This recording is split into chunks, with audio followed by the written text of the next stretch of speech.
Bom, meus irmãos, vamos agora começar ou dar continuidade àquilo que nós temos visto aqui no nosso seminário de verão, a respeito do discipulado da igreja.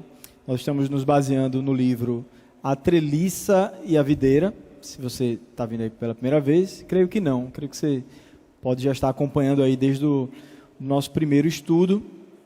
Então, você vai lembrar daquela estrutura que foi colocada de forma didática, que traz essa metáfora da igreja como sendo aí esse lugar, assim como uma plantação de uva, onde organicamente essa videira ela vai crescendo e de forma que o agir do Espírito Santo ele vai fazendo com que pessoas conheçam a Cristo. O reino de Deus ele vai se espalhando, ele vai crescendo no mundo.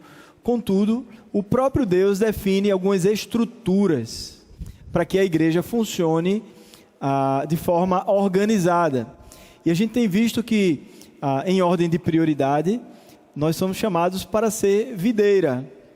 Contudo, é necessário também que haja treliça, ou seja, o lugar onde a videira ela vai subindo e ela vai ali se espalhando em cima daquelas estruturas de madeiras entrelaçadas, e ali a videira vai crescendo em cima daquilo. Mas não adianta ser treliça se a igreja não for videira. Não adianta a gente ter estruturas, não adianta a gente ter muitos eventos na igreja, sermos excelentes em várias coisas estruturais, trabalhando com coisas, e esquecermos que primeiro, antes de tudo, é necessário que o nosso coração esteja ligado a Cristo Jesus, através de um discipulado com Cristo Jesus. Então, isso tem sido visto aqui através de alguns aspectos. E na semana passada, o pastor Rodrigo não conseguiu chegar neste slide aqui, e eu gostaria de compartilhar um pouco desse slide que faltou para que a gente possa entrar no nosso capítulo, tá certo? Vou até colocar aqui o meu relógio para eu não pecar em relação ao tempo. Só um segundinho aqui. Ok. Então, vamos lá. No desafio de fazermos discípulos, no desafio de sermos igreja, de nós não sermos uma igreja que simplesmente vem aqui, ouve a palavra, vai para casa e vive a sua vida como se Jesus não tivesse dado uma ordem de fazer discípulos. Então, no desafio de fazer discípulos, existem algumas estratégias ou, digamos que, uma visão sobre aquilo que nós podemos fazer como igreja. E aqui esse slide ele vai resumir de forma didática aquilo que pode acontecer.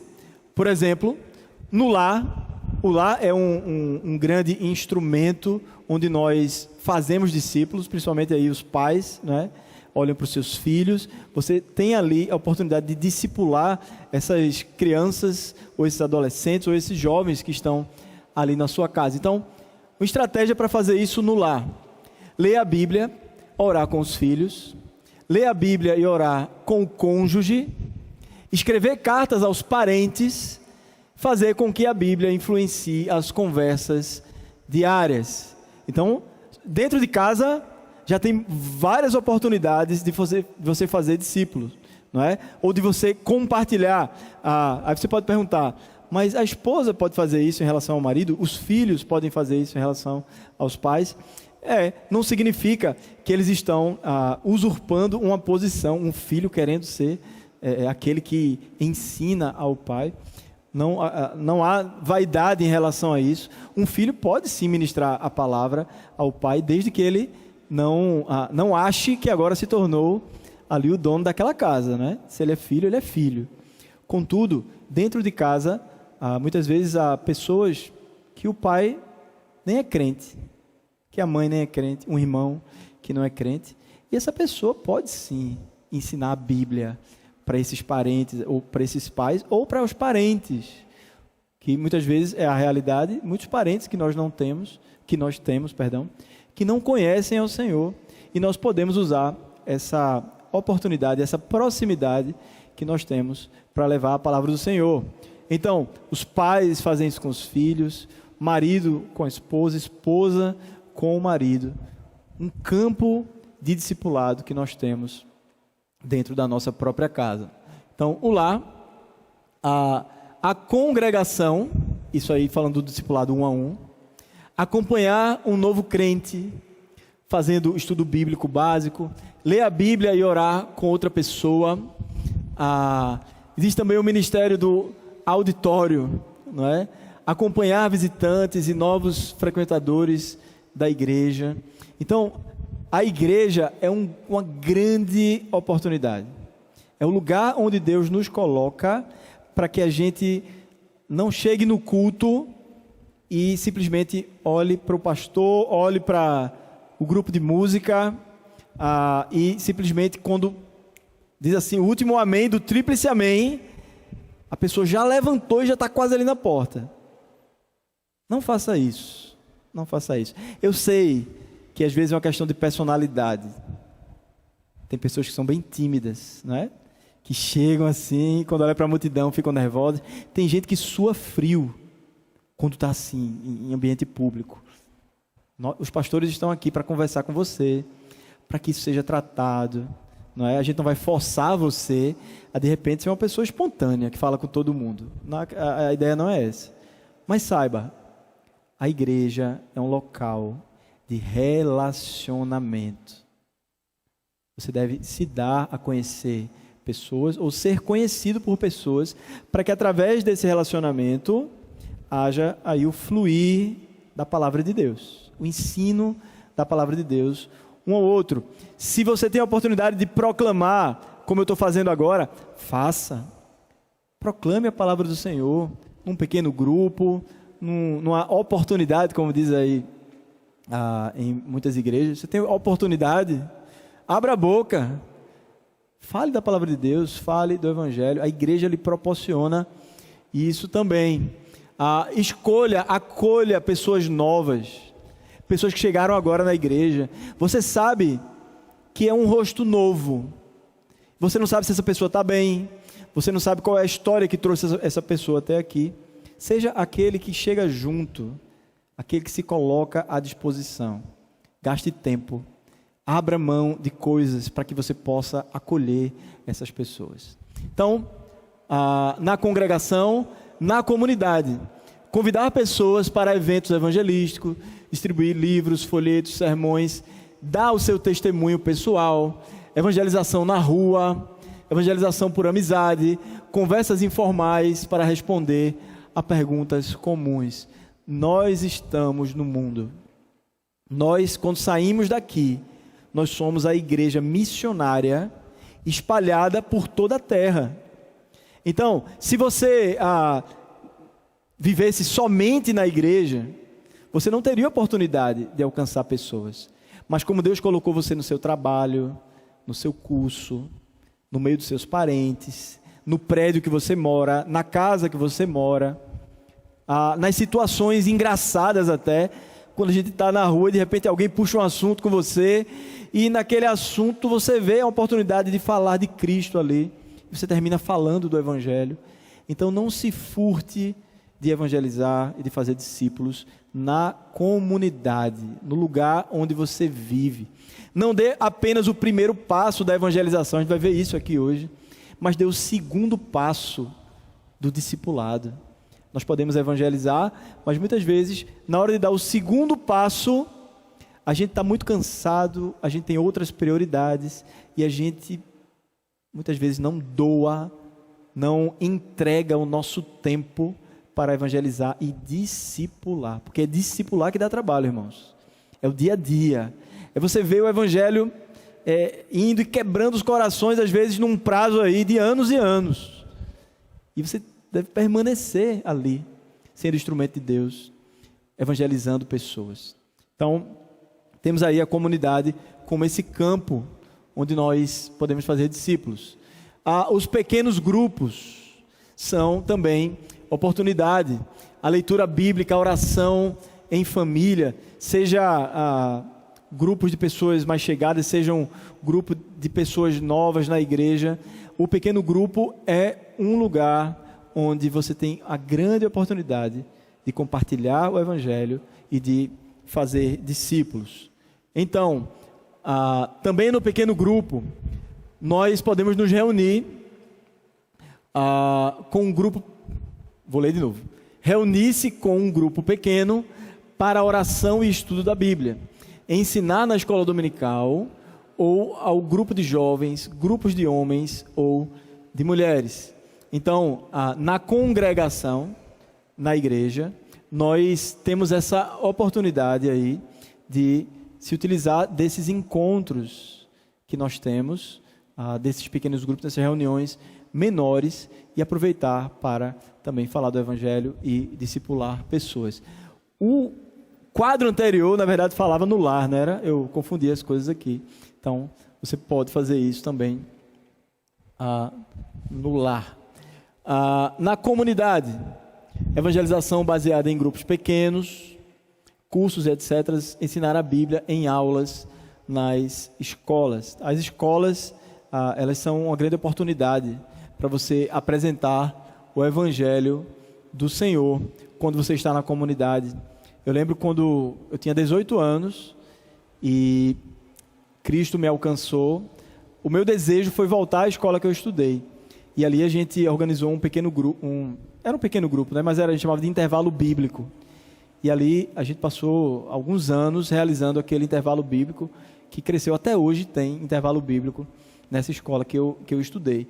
É uma grande oportunidade de falar de Cristo. E você pode fazer isso também, se o seu trabalho for um local onde você tem essa possibilidade de fazer isso. Você pode fazer isso no seu trabalho e em outros encontros também, aí fora da igreja, nos locais fora da igreja.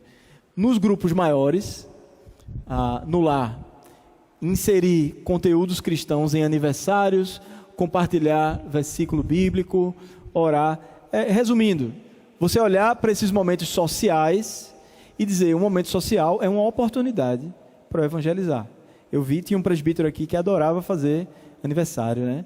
E tem outro aqui que diz que aniversário é oportunidade de evangelismo, né?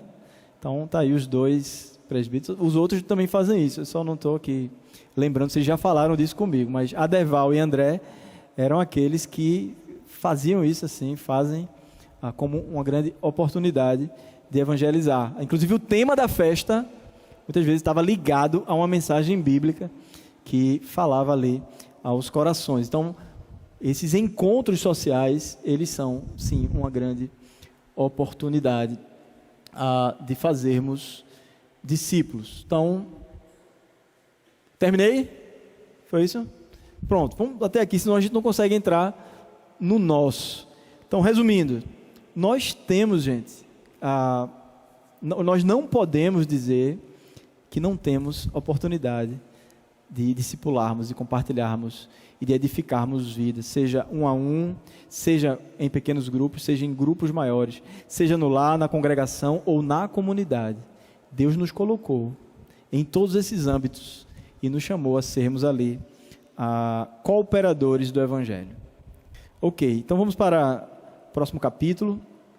O pessoal da multimídia vai colocar aqui para nós. Ok, pode passar.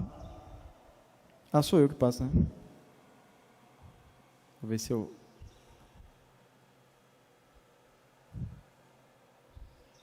Beleza. Então vamos lá.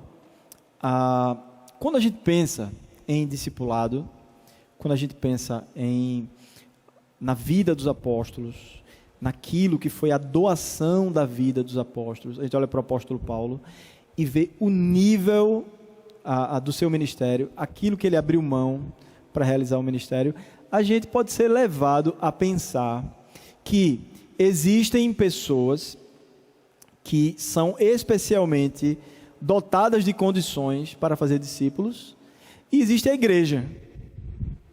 A igreja é um povo menos capaz. Isso eu estou aqui conjecturando um pensamento errado, tá? Então, a igreja é um povo menos capaz, é um povo que tem menos dons, é um povo que tem menos habilidade, é um povo menos. Contudo, esse pensamento que está secreto no coração de muitas pessoas é um pensamento enganoso. Porque a igreja do Senhor Jesus, a gente vai ver isso aqui, ela é chamada a evangelizar diante dos dons que ela recebeu, diante das capacitações que ela recebeu e principalmente diante do caráter que Cristo já está imprimindo no coração de cada membro da igreja. Isso não era coisa só do apóstolo Paulo. Isso não era coisa só de Timóteo. Cadê Timóteo? Isso não era coisa só de Timóteo, ou de Epafrodito, ou de tantos esses nomes aí que o apóstolo Paulo vai citando nas suas cartas. Não. O apóstolo Paulo, ele vai nos mostrando que, assim como a gente viu na pregação de hoje, que era uma grande graça, era um grande privilégio evangelizar, ter esse ministério apostólico, também é grande graça a igreja, cada irmão, ser portador do ministério do evangelho. Então nós temos essa graça, ela não é um peso em nossa vida. Ela, por exemplo, porque alguém pode dizer, mas pastor, isso não fica reservado só para os missionários? Esse fardo um pouco mais pesado, será que não é só para alguns? Será que não está sendo colocado um fardo na igreja, quando você diz que a igreja tem que se mexer, que a igreja tem que fazer pequeno grupo, que a igreja tem que adotar pessoas para discipular, para evangelizar, que a igreja tem que gastar tempo, tem que abrir mão de si mesma para fazer discípulos? Será que você não está colocando um fardo, um legalismo, como se a igreja não pudesse viver em paz? Você está colocando aí coisas que parecem tão cansativas na vida da igreja. Se a gente olha dessa maneira, é porque a gente não entendeu ainda o privilégio de gastarmos a nossa vida como evangelizadores e como discipuladores. A gente não entendeu ainda o que é ser videira. A gente pensa que o ministério da videira, de fazer discípulos, é só para os líderes. Mas quando a gente entende que nós crescemos, que nós nos espalhamos, e que os evangelistas que fazem essa videira crescer e se espalhar, não são os pastores somente, mas é toda a igreja. Quando a gente não entende isso, a gente fica achando que o ministério é um fardo, é um peso. Mas a gente vai ver hoje aqui que, na verdade, é uma grande graça de Deus. Então vamos lá. Na lógica do apóstolo Paulo, e também isso entendido aqui pelos autores do livro A Treliça e a Videira, eles perceberam que, ao expor esses versículos aqui da carta de Paulo aos Filipenses, nós podemos entender de forma, com propriedade, aquilo que é a nossa missão graciosa. Então, convido você a caminhar aí por esses textos de Filipenses. Estou aqui na versão RA, tá certo? A versão da igreja é NAA, mas é uma versão irmã, uma versão muitas vezes é igual, não é? Então vamos lá. Nós somos parceiros no evangelho da graça. Paulo é apóstolo, Timóteo é um líder, é um pastor, é um presbítero. Presbíteros deveriam ser eleitos, contudo, a igreja inteira era parceira nessa missão, era uma igreja missionária. Veja o que diz o versículo 13: tornou-se evidente a toda a guarda do palácio e a todos os demais que eu estou na prisão por causa de Cristo, com toda a determinação de sempre. Também agora Cristo será engrandecido em meu corpo, quer pela vida, quer pela morte, porque para mim o viver é Cristo e o morrer é lucro. O que é que o apóstolo Paulo está fazendo aqui com a igreja dos Filipenses? Ele está dizendo, veja o que aconteceu comigo, porque eu entendi o ministério, porque eu entendi para o que Deus me chamou. Eu terminei preso, eu estou preso aqui. Mas não pensem que eu estou triste. A carta de Filipenses é a carta da alegria. apóstolo Paulo preso, ele está feliz porque Deus achou ele digno de sofrer pelo nome dele. Isso é motivo de alegria, isso é graça para o apóstolo Paulo. E ele está escrevendo para essa igreja, para que essa igreja participe com ele daquilo que ele está passando. Ele está querendo incluir a igreja naquilo que é consequência do seu ministério. Mas vamos continuar aqui, ainda falando dessa parceria no Evangelho da Graça. Ele diz: agradeço ao meu Deus toda vez que me lembro de vocês, em todas as minhas orações, em favor de vocês. Sempre oro com alegria por causa da cooperação que vocês têm dado ao Evangelho, desde o primeiro dia até agora. Então Paulo, passando por tudo que ele está passando, ele olha para a igreja e ele diz: eu não estou sozinho, nós estamos juntos. É como dizer assim, o que é que eu tenho a ver com o ministério de Vládia entre os indígenas? Será que ela está sozinha lá? Será que eu tenho alguma coisa a ver com o ministério de Vládia entre os indígenas? Sim, eu tenho a ver. Eu sou cooperador com Vládia no ministério entre os indígenas. É urgente que eu pense assim, porque se eu não pensar assim, eu não vou me envolver com essa obra. Você entende?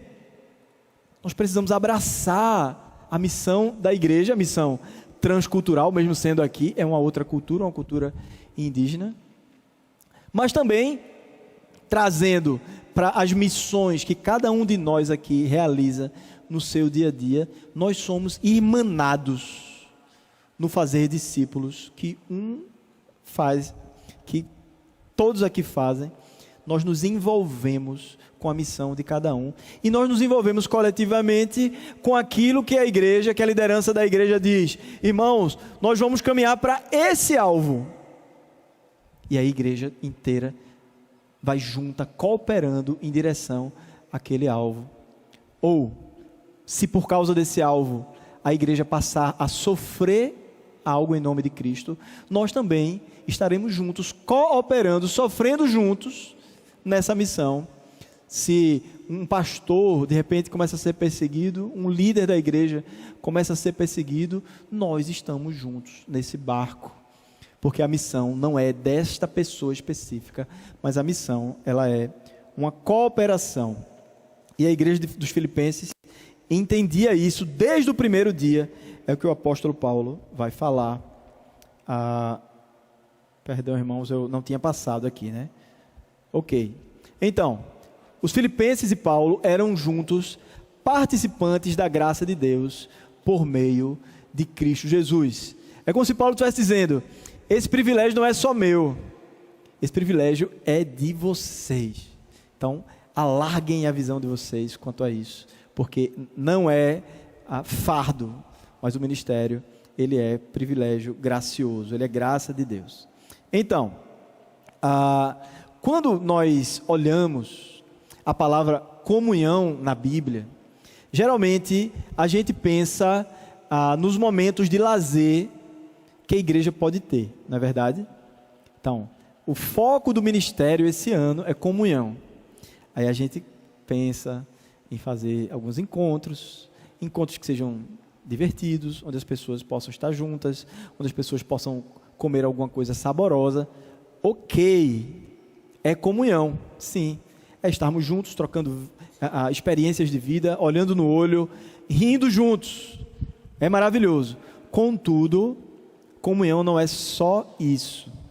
Comunhão vai muito além disso. Então, a palavra que muitas vezes é usada nas cartas de Paulo, a palavra koinonia, ela é utilizada para alguns aspectos da vida cristã, que tem tudo a ver com essa vida de videira, essa vida dessa igreja que cresce organicamente, que discipula, que fala de Cristo um ao outro, que recebe a ação do Espírito Santo.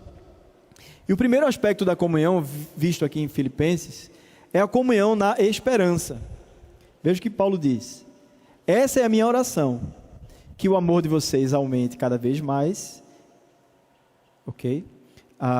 Em conhecimento e em toda percepção, para discernirem o que é melhor, a fim de serem puros e irrepreensíveis até o dia de Cristo, cheios do fruto da justiça, fruto que vem por meio de Jesus Cristo, para a glória e louvor de Deus.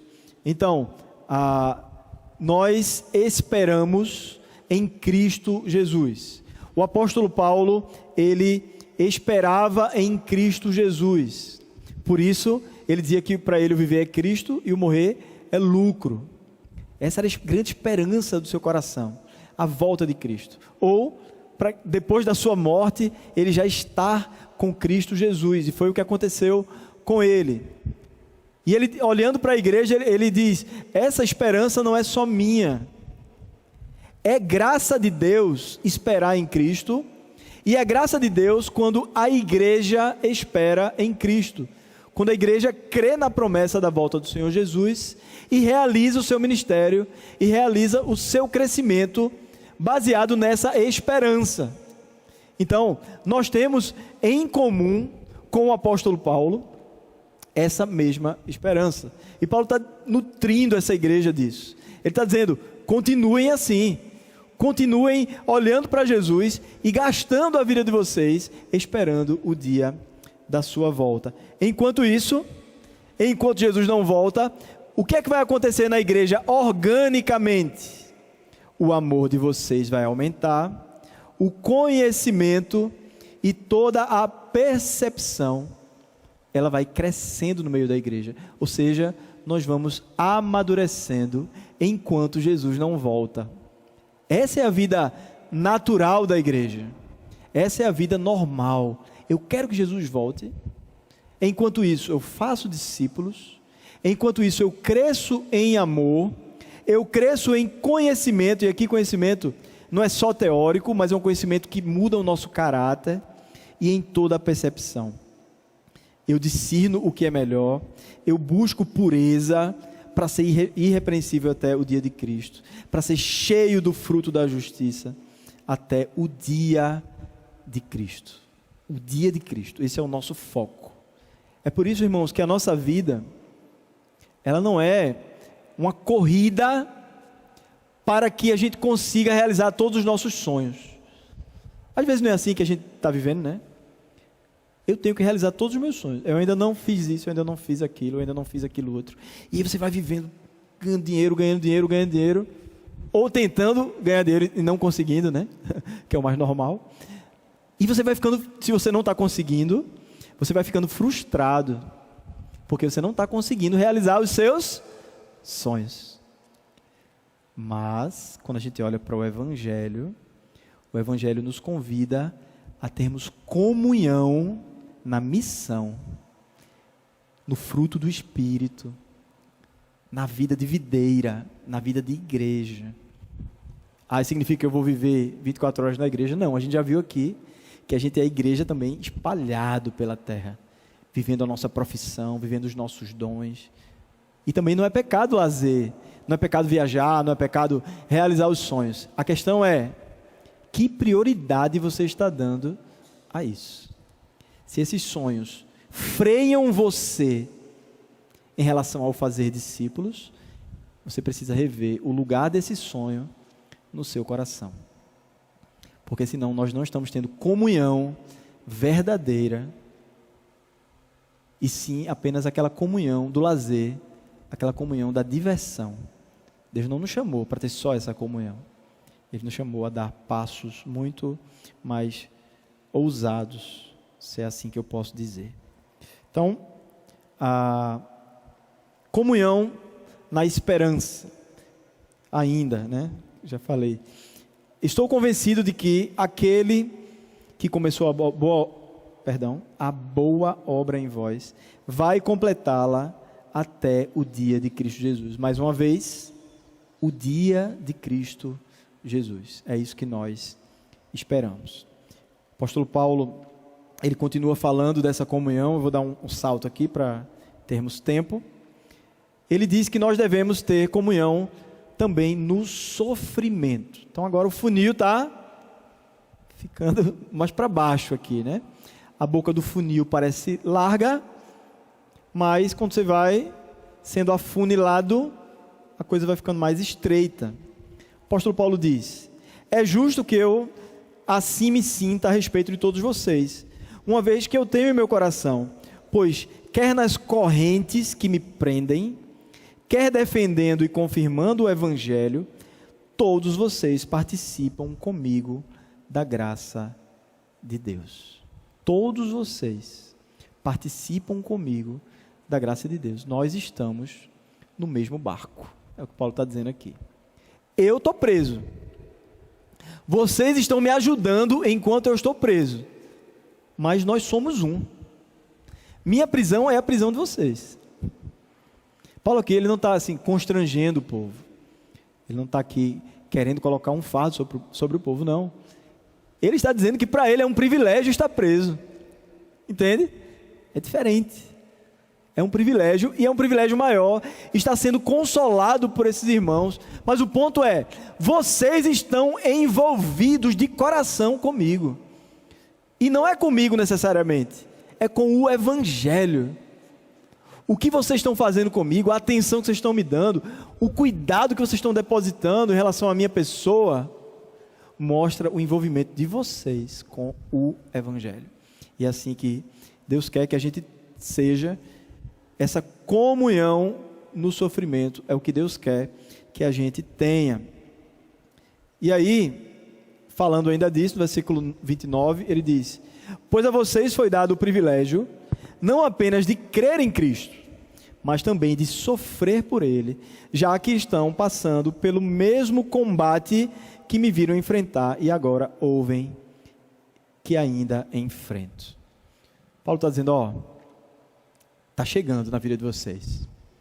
A perseguição, eu era um alvo mais emblemático dessa perseguição, mas agora vocês estão sofrendo também.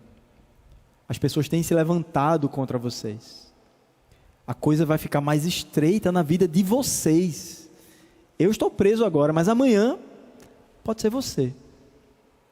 Então Paulo, ele não está iludindo a igreja, ele não está fazendo aquilo que os evangelistas da nossa cultura, da nossa geração fazem, trazendo o evangelho diluído, um evangelho que é mentiroso, é falso, que faz parecer que evangelho é simplesmente algo da moda, algo tranquilo assim de ser vivido. Paulo está dizendo que uma das características do crescimento da igreja, da vida da videira que vai se alastrando pelo mundo, uma das características é sofrer. Deus nos chamou para sofrer. E só se faz discípulos sofrendo. Quer ver por quê? Quando você decidir, eu e você, eu sempre me coloque, quando eu disser, quando você isso, sempre coloque a mim também, tá? É só uma questão retórica aqui. Então, quando você tiver o alvo de alcançar vidas, de ser instrumento de Deus para evangelizar pessoas, começando pela sua casa, começando pela sua família, você vai ver que você vai sofrer. Que você vai sair da zona de conforto. Quando você decidir abrir um pequeno grupo, não é, Lucas? Você vai ter que abrir mão do tempo que você destinava para uma outra coisa. Mas você não vai mais ter tempo para aquela coisa que você fazia antes. Porque agora você pegou esse tempo e reservou para evangelizar pessoas. Você reservou para visitar pessoas enfermas. Você reservou para fazer aconselhamento bíblico com pessoas que estão precisando. Não sei. Mas você decidiu pegar o seu tempo e deixar de ir para uma pelada. Eu não estou dizendo que não há tempo para tudo na vida, viu, irmão? Há tempo para tudo. Mas muitas vezes tem que ter sacrifício. E quando você abre mão dessa coisa aí, que você gosta tanto, para discipular, para anunciar o evangelho de Cristo, para ser testemunha de Cristo no mundo, você está sofrendo. Mas o que Paulo está dizendo é que Deus nos chamou para sofrer. Não é que o sofrimento é assim, Paulo ama o sofrimento. Que coisa maravilhosa sentir dores. Que coisa maravilhosa chorar por uma angústia que veio ao meu coração. Não, não é isso que o apóstolo Paulo está dizendo. Paulo está dizendo que, olhando para o Evangelho, para o privilégio de se assemelhar a Cristo Jesus, o sofrimento está aqui, ó, no meio. E não tem como tirar ele. Porque faz parte desta vida. Nós sofreremos. Se formos igreja do jeito que Jesus quer, nós sofreremos. E quando nós sofrermos, nós teremos comunhão, primeiro com Jesus. Olhe para Jesus. Como foi a vida dele? Ele sofreu por nós. Olhe para Paulo. Ele sofreu. Olhe para os apóstolos. Eles sofreram pelo Evangelho. Por que seria diferente comigo e com você? Se a gente quer ser discípulos de Cristo verdadeiramente, nós teremos comunhão no sofrimento. Vou tentar adiantar aqui ainda alguma coisa para ganharmos tempo. Ok. Nesse versículo de Filipenses 2, 14 a 16, vamos ler. Façamos tudo sem queixas, sem discussões, para que venham a tornar-se puros e irrepreensíveis filhos de Deus, inculpáveis no meio de uma geração corrompida e depravada, na qual vocês brilham como estrelas no universo. Eu acho lindo isso aqui. Vocês brilham como estrelas no universo, retendo firmemente a palavra da vida. Assim, no dia de Cristo, eu me orgulharei de não ter corrido nem me esforçado inutilmente. Veja que esse ministério, só para bater aqui o martelo, não é só do apóstolo Paulo. Ele está dizendo aqui que a igreja é como luzeiros que brilham no universo. Estamos espalhados por toda a terra. Nós retemos a palavra da vida e nós compartilhamos a palavra da vida. E isso, sim, é graça de Deus, é privilégio de Deus. Veja algumas pessoas que o apóstolo Paulo coloca como exemplo para nós. A primeira é Timóteo. Ele diz: não tenho ninguém que como ele tenha interesse sincero pelo bem-estar de vocês, pois todos buscam seus próprios interesses e não os de Jesus Cristo. Então Paulo falando de Timóteo, perceba, Paulo se coloca como modelo para Timóteo, e Paulo agora está colocando Timóteo como modelo para a igreja. E ele está dizendo, olha para ele, para que você aprenda uma coisa. Timóteo não busca os seus próprios interesses. Meus irmãos, como eu e você somos diariamente puxados, magnetizados pelo nosso próprio coração, para que o nosso estilo de vida, para que tudo aquilo que a gente faz nos nossos dias, seja em busca dos nossos próprios interesses. Um verdadeiro discípulo de Jesus, o apóstolo Paulo está dizendo, ele é o inverso disso. Ele esquece de si mesmo para viver pelo interesse, primeiro, do Evangelho, para buscar fazer a vontade de Deus, acima da sua própria vontade, morrer para si mesmo. Senhor, eu não tenho mais vontade, a minha vontade é a tua. E além disso, para olhar para as pessoas e dizer, eu quero ser instrumento de Deus na vida das pessoas, por isso eu preciso morrer para mim mesmo. É por isso, irmãos, que Jesus o tempo inteiro vai dizer a mesma coisa. Aquele que se humilhar será exaltado, aquele que morrer encontra a vida. Porque a verdadeira alegria da gente, o verdadeiro propósito da nossa vida, não é buscar os nossos próprios interesses, mas é morrer para ganhar o presente da graça de Deus, aquilo que verdadeiramente enche o nosso coração. Segunda pessoa, Epafrodito. É a segunda pessoa que Paulo vai colocar aqui como exemplo para nós. Epafrodito, meu irmão, cooperador e companheiro de lutas, mensageiro que vocês enviaram para atender às minhas necessidades. Veja o movimento da igreja de Filipenses. Eles mandaram um mensageiro para atender as necessidades de Paulo. Pois ele tem saudade de vocês. O cara sumiu.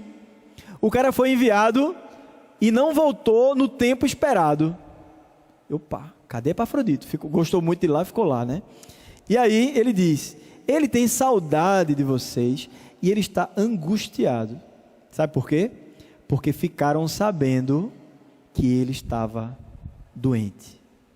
Veja, ele não está angustiado porque ele está doente. Atenção, homens, né? As mulheres reclamam. Quando a gente fica doente, parece que o mundo tem que girar em torno de nós, né? Porque o homem fica fraco, aquela pessoa que se entrega lá, né? As mulheres doentes vão trabalhar, voltam, cuida de menino, faz almoço, doente, mas está fazendo tudo isso. E aí muitas vezes o homem fica com a gripe, pronto, arriou, acabou, não faz mais nada. Na verdade, se eu estiver errado, depois você me corrige aí. Mas eu tenho visto isso. Então, Epafrodito, ele não está canalizando a sua doença para um vitimismo, dizer assim, agora meus irmãos, venham me servir, fiquem preocupados comigo, sabe? Chorem por causa de mim, por causa da minha doença. Não, é o contrário. Ele ficou angustiado porque a igreja ficou sabendo. Poxa, eu não queria que a igreja ficasse sabendo que eu estou doente. Porque a igreja sabendo que eu estou doente, a igreja vai ficar triste. E eu não quero a igreja triste. Eu quero a igreja feliz. Quem foi que disse, hein? Vou pegar essa pessoa que disse que eu estava doente. Veja que coração diferente. Um coração que não olha de forma vitimista para si mesmo, mas ele sempre olha para o outro. Ele quer a alegria do outro. Essa é uma missão difícil, né, irmãos? A gente deixar de canalizar o nosso sofrimento para que as pessoas nos cerquem e começar a pensar como ser bênção em meio às nossas dores. Assunto difícil. Isso dá um livro de aconselhamento bíblico. E já existem livros falando sobre isso. Como, por exemplo, pessoas que sofrem de dores crônicas podem crescer em Cristo Jesus. Pensou? Dor crônica não é brincadeira não, viu? Dor crônica é um negócio fora do comum. Imagina uma pessoa que tem uma super enxaqueca, que sempre tem. E essa pessoa amadurecer em Cristo Jesus, em meio às suas enxaquecas. Não é fácil, mas o Evangelho nos ensina, nos amadurece, diz o que é que a gente tem que fazer em momentos onde o holofote quer ficar sobre nós, e não, o holofote é para lá. O holofote é no Evangelho, o holofote é na igreja, não em mim. Esse deve ser esse é o exemplo de Epafrodito que nós devemos seguir. Então, irmãos, essa é a nossa vida cristã normal, não é? É a vida de pessoas que não têm o ministério do discipulado como só para alguns, mas olha para o ministério da videira como para todos, e gastam suas vidas nesse ministério. Que é isso? Ok, tá passando. Sou eu que estou passando, né? Agora. Perdão. Então, eu vou adiantar, meus irmãos, senão nós não teremos tempo. Esses são fatores que cercam aí a nossa caminhada de discipulado, a oração, a contribuição, a cooperação no Evangelho. E aqui, vou citar esse exemplo de cooperação, porque eu vejo aqui o nome de Evódia e Sintique, como sendo uma lição importante para nós ainda nesse capítulo. A gente vai ter um outro capítulo ainda, tá? Nesse capítulo, porque Paulo coloca a situação dessas duas irmãs que eram, digamos que, a presidente e a vice-presidente da SAF. Você sabe o que é SAF? Não é aquele grupo de funerária, não. Na igreja, que existe, né? No interior, quando eu estava no interior, eu via muito. SAF era uma empresa de funerária. Mas na igreja presbiteriana não é. É um lugar maravilhoso de vida, um lugar onde as mulheres são abençoadas por Deus. E aí tinha duas líderes, chamadas Evódia e Sintique.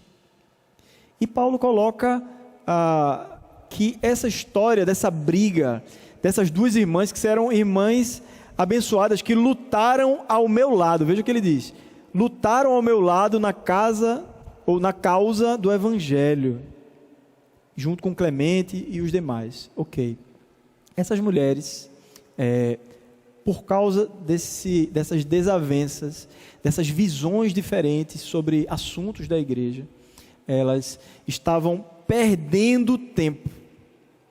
Ao invés de viver o Evangelho, ao invés de proclamar o Evangelho, ao invés de viver a vida de videira, os relacionamentos, os problemas relacionais que a igreja tem, são um grande atrapalho. E essa briga dessas duas irmãs estava prejudicando essa igreja de ser igreja. Porque a igreja estava tomando partido, provavelmente, pessoas estavam se levantando para defender um lado, outras pessoas se levantando para defender o outro lado, e aí a igreja, a missão da igreja, ela vai morrendo. Muitas vezes a missão da igreja está morta, sabe por quê? Porque nós nos concentramos em nós mesmos e queremos defender a nossa forma de pensar, a nossa forma de ver, aquilo que eu acho que deveria ser certo.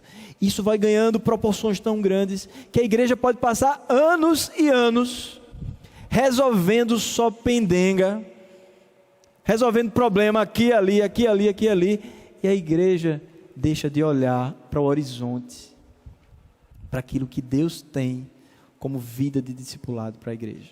Ninguém abre mão de nada, ninguém pede perdão, ninguém tem uma atitude madura, a fim de que o Evangelho, lembra, em vez de olhar para si mesmo, olhar para o Evangelho, olhar para o outro, acima da gente mesmo.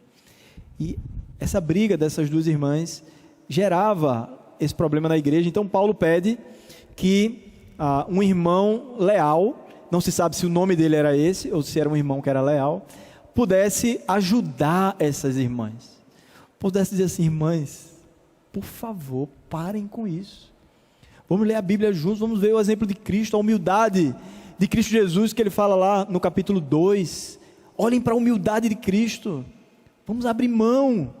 O Evangelho precisa continuar e vocês estão aí brigando. Então, as brigas, os relacionamentos, a mágoa no coração, tudo isso é atrapalho para que a videira cresça. Então precisamos tomar cuidado com isso. Paulo tinha esses cooperadores, além daqueles nomes que a gente já colocou aqui. Enfim, finalizar esse capítulo lendo essa parte, dizendo que em nossa sociedade, quando você se une como membro de algo, isso pode ter conotações de passividade e consumismo. Eu me associo a um clube e espero certos benefícios. Então, você sabe que igreja não é um clube. Igreja não é uma associação, mas igreja, ela é uma parceria. A igreja é um lugar onde eu carrego uma ponta da mesa, o meu irmão carrega outra, o outro carrega outra, e se é muito pesado, vem dois aqui para o meio. É o lugar onde todo mundo trabalha. A parceria do Evangelho, a parceria de pregar a palavra, não é só entre os pastores efetivos, auxiliares e presbíteros, mas essa parceria de todos. Somos todos discipuladores, somos todos anunciadores do Evangelho de Cristo, somos todos sofredores, somos todos também alegres, agraciados, estamos juntos para tudo. O que muda é um ministério específico ou outro, um dom específico ou outro, isso muda, mas somos todos juntos, chamados na mesma missão. Enfim, vamos agora para o nosso próximo capítulo. Nós temos quase nada de tempo.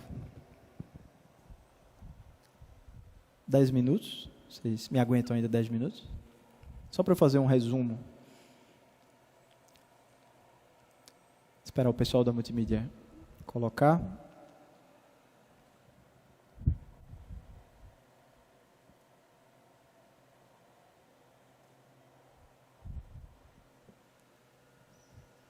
Ok. Então, quando nós vamos para o capítulo 6 do livro, eu não sei se você tem o livro, né? Eu aconselho você a comprar para ler com calma o livro em casa.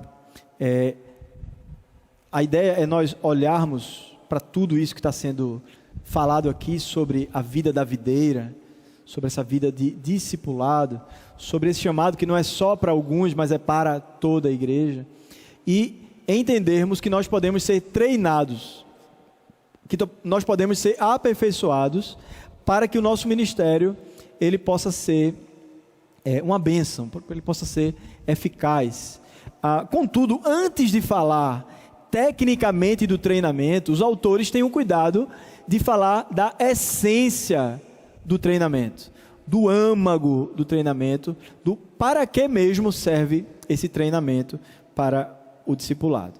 Então, ele vai falar que treinar é tornar apto, segundo o dicionário Aurélio, tornar apto, destro,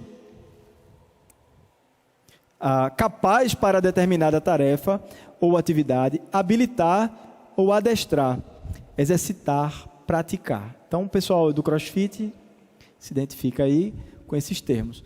Contudo, o treinamento específico que é colocado aqui no livro, que é apresentado nas Escrituras Sagradas, ele tem um foco ou uma prioridade um pouco diferente. Então, no Novo Testamento, o treinamento é muito mais a respeito do pensar e do viver cristão do que a respeito de habilidades e competências específicas. Essas últimas coisas são boas e são desenvolvidas. Mas o treinamento, você vai ver na linguagem bíblica, ele foca muito mais aí no pensar e no viver, no caráter cristão. Então a palavra gimnase, que é a palavra para ginásio, não é? Ela é utilizada biblicamente aí em 1 Timóteo 4, 7 a 8, que diz: rejeite, porém, as fábulas profanas, tolas, e exercite-se na piedade. O exercício físico é de pouco proveito. Vamos lá, as pessoas vão se levantar contra mim. A piedade, porém, para tudo é proveitosa, porque tem promessa da vida presente e da futura. Tudo aquilo que você faz de exercício físico hoje é para essa vida, é para o seu corpo, para essa vida, para você ter saúde. É claro que o corpo ele não é desvinculado das questões espirituais, então cuidar do corpo também faz parte da espiritualidade. Contudo, o apóstolo Paulo está dizendo assim: esse corpo vai passar, esse corpo um dia vai morrer. Aí a sua piedade, o exercício que leva você à maturidade espiritual, esse vai continuar na glória. É claro que na glória nós também teremos corpos transformados. Eu não sei como vai ser o CrossFit lá na glória. Eu não sei. Vai ser necessário, André? Talvez não sabe, né? Foi a resposta mais sábia, né? Eu não sei. Então, irmãos, nós teremos uma vida física na glória. Ok, glória a Deus. Não haverá doença, não haverá a canseira, o enfado que a gente tem aqui. E enquanto a gente está aqui, a gente busca compensar a deterioração do nosso corpo, fazendo exercícios, se tornando ali disciplinado nos exercícios que a gente faz. Contudo, Paulo diz assim: olha, existe algo maior, que na escala de prioridades está acima do exercício físico. É o exercício na piedade, na fé. Pio é uma pessoa que crê. Piedade é uma pessoa que é crente. Fala de uma pessoa que é crente. Tem piedade de mim, né? Às vezes a gente usa piedade mais em relação a ter pena de mim. Mas a palavra piedade, originalmente, ela tem a ver com uma vida de fé diante de Deus. E Paulo diz: você está exercitando a sua fé? O treinamento para sermos discipuladores e para sermos discípulos, ele passa por um esforço que a gente deve fazer para que a nossa fé esteja forte. É isso que Paulo está dizendo aqui. E a pergunta para mim e para você é: que esforço você tem feito? Que disciplina você tem desenvolvido para que a sua fé esteja bem exercitada? Essa palavra é usada mais uma vez em Hebreus 5,14, quando ele diz: mas o alimento sólido é para os adultos, os quais, pelo exercício constante, tornaram-se aptos para discernir tanto o bem quanto o mal. Então ele faz aqui uma metáfora falando do alimento espiritual, que tem pessoas que não suportam algumas doutrinas bíblicas, porque insistem em ser crianças espiritualmente. E aí ele diz: o alimento sólido termina sendo para aqueles que são adultos, aqueles que buscaram amadurecer, aqueles que desenvolveram pelo exercício constante, exercício de prática espiritual, exercício da oração, exercício de buscar quebrantamento diante de Deus, exercício de ouvir a palavra, de meditar na palavra, de conhecer a palavra.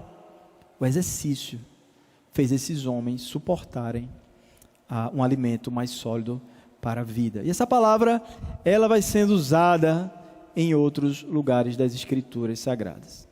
E existe outra palavra, chamada paideia, usada no grego, que tem a ver com a instrução, com aquela pessoa que vai lá e adota alguém para formar o caráter daquela pessoa.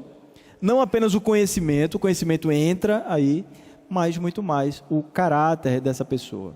E o texto onde essa palavra é usada é: toda a Escritura é inspirada por Deus, útil para o ensino, para a repreensão, para a correção e para a instrução na justiça, para que o homem de Deus seja apto e plenamente preparado para toda boa obra.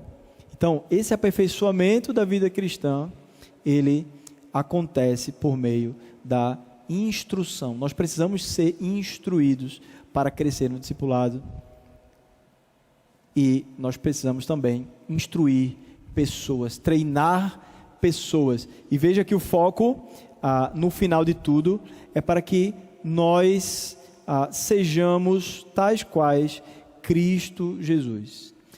Plenamente habilitado para toda boa obra, não é necessariamente uma questão pragmática, uma questão assim: eu sei operar a câmera da filmagem, eu sei tocar bem as músicas do Ministério de Música, eu sei secretariar bem o ministério. Essas questões técnicas, elas são extremamente não, elas são importantes, mas essa boa obra que é colocada aqui, que nós estamos recebendo essa instrução, esse ensino, ela tem muito mais a ver com termos o caráter de Cristo Jesus, não apenas teórico, mas prático. É um treinamento do caráter. Enfim, vou também adiantar aqui para ganharmos tempo. Então, qual é o âmago do treinamento? Não é transmitir uma capacidade, e sim transmitir sã doutrina. Então, se, por exemplo, nós tivermos aqui um treinamento para que a gente seja discipulador de pessoas, a razão de ser desse treinamento não vão ser as técnicas que você vai aprender, apesar de você poder aprender técnicas, mas o foco é que você aprenda a palavra de Deus, você aprenda a sã doutrina. O bom treinamento bíblico resulta em vida piedosa baseada em sã doutrina, que produz maturidade. Esse é o alvo do treinamento. Então, isso acontece através de um relacionamento. Você não vai simplesmente discipular pessoas colocando teoria na cabeça da pessoa, mas você vai se lançar a uma relação, a uma amizade, a uma aproximação dessa pessoa, porque o Evangelho ele é melhor entendido através do exemplo que nós damos. Quando examinamos o relacionamento entre Paulo e Timóteo, fica logo evidente que no treinamento de Timóteo estava envolvido muito mais do que uma transferência de habilidades ou de informação. Então veja, Paulo descreveu Timóteo várias vezes com grande ternura, como seu filho amado e como um irmão em Cristo. É um relacionamento afetuoso. Quando a gente vai discipular alguém, quando a gente está num pequeno grupo, quando a gente quer alcançar vidas, a gente precisa entender que não é só o primeiro passo que a gente dá. A gente precisa dar 2, 3, 4. A gente precisa entrar um pouco mais. E a gente precisa deixar que essa pessoa entre um pouco mais na nossa vida. Paulo jamais poderia dizer essas coisas aqui, ter ternura, chamar ele de filho amado, chamar ele de irmão, se esse relacionamento não fosse um relacionamento de intimidade que Paulo desenvolvia com aqueles que ele discipulava. Então, passar um pouco mais aqui. Ok. Só uma referência aqui nesse versículo 10 sobre como isso acontece. Você tem seguido de perto o meu ensino, a minha conduta, o meu propósito, a minha fé, a minha paciência, o meu amor, a minha perseverança, as perseguições, os sofrimentos que enfrentei. Veja qual é a lógica. Qual é a lógica? Você vai chamar uma pessoa para viver perto de você. Essa pessoa vai ver como é que você age em meio à vida real. Vê como o negócio vai ficando mais difícil para nós. Porque abrir a boca e falar, nós temos que fazer. Mas chamar a pessoa para perto, para que a pessoa me veja num momento que eu fiquei irritado com alguma coisa que aconteceu, para ele ver como é que eu vou reagir quando eu estou irritado, é um nível mais profundo.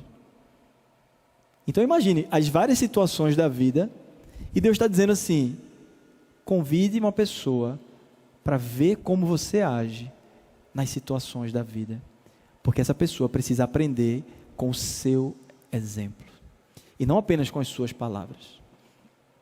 Sentiu o drama? Ah, mas isso é só para Paulo. Volta para o capítulo anterior. Não, isso é para você, isso é para mim. Mas muitas vezes nós não queremos sofrer passando por isso. Volta aí ao sofrimento que a gente falou. A gente só faz discípulos se a gente sofrer, se a gente deixar alguém entrar, se aproximar mais, ter o incômodo de, sabe, ter aquela pessoa ali, muitas vezes por perto, na hora que você queria pecar, e não vai poder pecar porque aquela pessoa está ali. É a vida no corpo. Deus não chamou a gente para ficar sozinho. Deus chamou a gente para se relacionar, para sermos família de Deus. É exatamente isso que ele vai terminar abordando aqui.